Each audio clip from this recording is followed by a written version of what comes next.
오늘 할 이야기는 저번에 좀 댓글을 주셨던 내용이 있었는데, 어, 이거에 대해서 좀 이야기를 해보려고 합니다.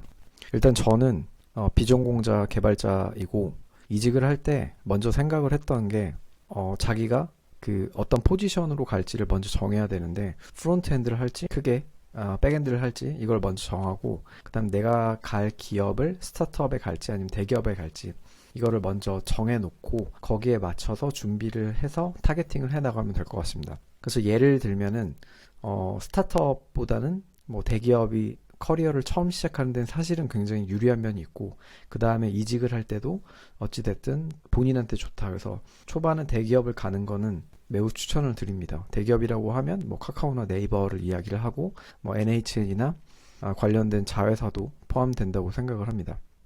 그러면 사실 대기업 가는 게 쉽다면, 스타트업에 비해서 뭐 쉽다면, 뭐 누구나 다 갔을 텐데, 이게 현실은 그렇지 않다. 그러니까 대기업은 좀 채용 프로세스가 되게 길고, 되게 많고, 시간도 많이 걸리고, 반면에 스타트업은 필요한 인재들을 즉각적으로 좀 채용을 해서 현업에 바로 투입하는 이런 경우가 많기 때문에 조금 더 뭔가 야전 스타일이고, 그리고 채용 프로세스도 그렇게 막 길진 않고, 좀 주기가 짧고, 이렇게 즉각적으로 채용을 한다. 내가 대기업에 갈 정도의 그 시간이라든지 이런 부분이 부족하거나 현실적으로 이런 부분에 있어서 자꾸 떨어진다라고 생각이 들면 처음에 스타트업을 가는 것도 그렇게 나쁘지는 않습니다. 근데 완전히 그 초기 빌드업 되는 스타트업에 가기보다는 약간의 그 서비스가 이름이 있고 그 서비스를 통해서 자기의 커리어를 좀 쌓을 수 있으면 그런 스타트업에 가는 걸 일단 추천을 드립니다.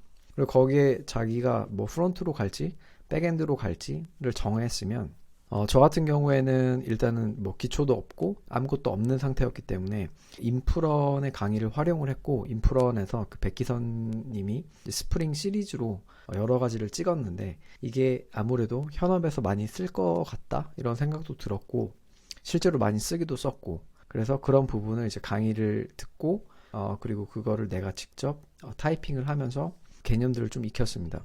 단순히 그게 그 개념들을 익히고 그 타이핑을 쳤다고 해서 그게 끝나는 게 아니라 그 프로젝트를 한번 시작을 해보고 내가 손수 프로젝트를 만들다가 막히는 게 있으면 구글링도 해보고 그리고 그 프로젝트가 되게 간단한 뭔가 투두 같은 프로젝트여도 거기서 그냥 끝내지 말고 그 프로젝트에서 좀 뭔가 새로운 기능들을 한번 더 구상을 해보고 이제 기획 단계인 건데 기획을 해보고 거기서 이런 기능들 구현할 때는 어떤 뭐 라이브러리라든지 아니면 뭐 어떤 뭐 밸리데이션이라든지 이런 게 필요하겠다.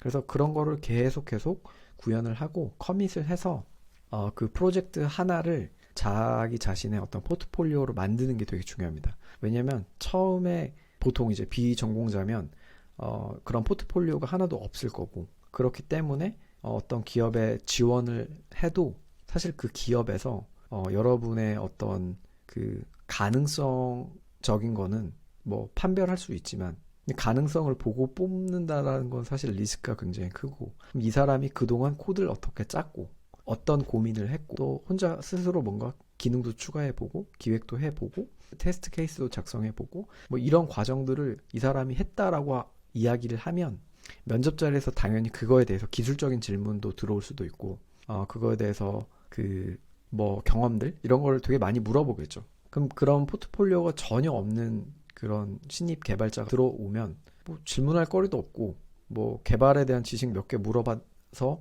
그냥 대충 아는 거 말로 그냥 떼워서 대답하는 거랑 자기가 실제 프로젝트를 가지고 여기까지 해봤다랑은 완전히 다른 그 별개의 사항입니다. 그래서 무조건 프로젝트를 하나 만들어서 그 프로젝트를 지지고 볶고 거기에 코드도 커밋 심지어 커밋 로그도 되게 예쁘게 한번 만들어 보고 여러 가지 한번 시도를 해보십시오. 그리고 그거를 자기 자신의 GitHub에 올려서 기왕이면 디플로이까지 해서 그 서비스가 어떤 URL을 치고 들어갔을 때 직접 접근할 수 있는 거다. 이제 그런 식으로 저는 공부를 했던 것 같아요. 그래서 그런 식으로 자기만의 그 포트폴리오를 일단 만들어 놓고 프로젝트 그리고 여기에 한 가지 더 할 거는 이 자기 자신의 그 블로그를 하나 개설을 합니다. 개설을 해서 그 아까 전에 얘기 드렸던 프로젝트를 하면서 내가 몰랐던 개념, 몰랐던 라이브러리, 뭐 모르고 어떤 실수했던 부분들 그런 거를 자기 자신의 그 블로그에 다 기록을 합니다. 그게 막 거창하지 않아도 되고 되게 단순한 거여도 상관없고 여기서 이제 블로그 작성할 때 좀 주의해야 될 거는 남들이 올려놓은 내용을 좀 편집해서 짜집기 하는 것보다는 자기가 어찌됐든 실제 경험을 하면서 몰랐던 것들 이런 것들 위주로 적는 게 사실 굉장히 도움이 됩니다. 그래서 이제 이력서를 작성을 해서 이력서를 여러 군데 지원을 하면 되고 그렇게 어찌됐든 계속 이 공부가 목표가 아니고 독학으로 계속 공부를 해가지고 이걸 통해서 내가 좋은 기업, 좋은 어떤 개발자들이 모여있는 회사에 취업을 하는 게 목표이기 때문에 좀 전략적으로 생각을 해서 그거를 좀 준비를 해 나가면 될 것 같습니다. 이 정도면은 이 질문에 대한 어떤 답변을 좀 드렸던 것 같은데 조금 더 부족하거나 아니면 더 구체적으로 알고 싶은 부분이 있으면 댓글을 남겨주시면 제가 그거에 관련된 영상을 또 다시 찍어서 올리도록 하겠습니다. 네, 오늘은 여기까지.